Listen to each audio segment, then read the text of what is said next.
Hi po mga kaibigan, nandito nga po pala kami ngayon sa Kawayan Masbate upang bumili ng Andox. Kasama ko po ngayon si Kuya Lars Sumawas. Tikman po natin mga kaibigan ang Andox na rito kung masarap pa to. Kaya na po si Kuya Lars Sumawas TV na nag-video po sa kasalukuyan. Kasama po natin siya ngayon upang mamasyal po dito sa Kawayan Masbate at bumili na rin ng Andox. Ayun ang kasalukuyang slice po yung Andox na binibili natin.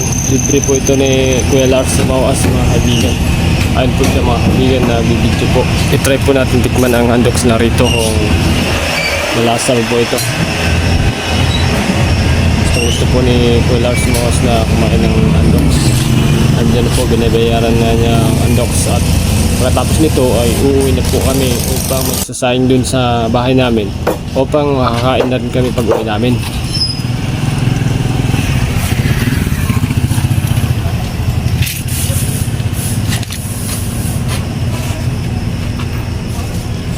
Guys, andito kami sa Kawayan Masbate guys. Bumili kami ng Andox.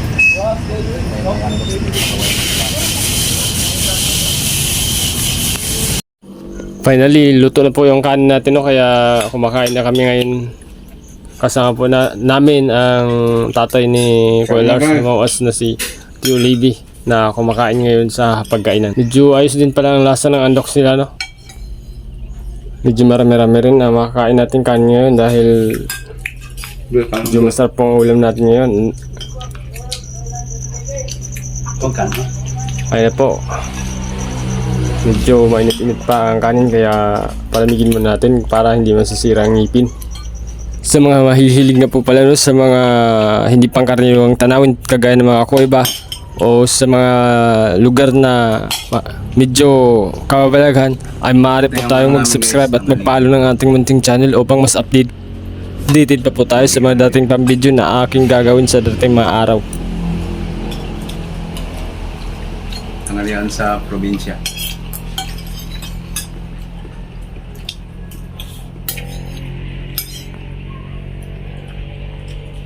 Ang among sundan ko ang ipalit sa Andox sa Kawayan. Yung baka. Gang! Marisa!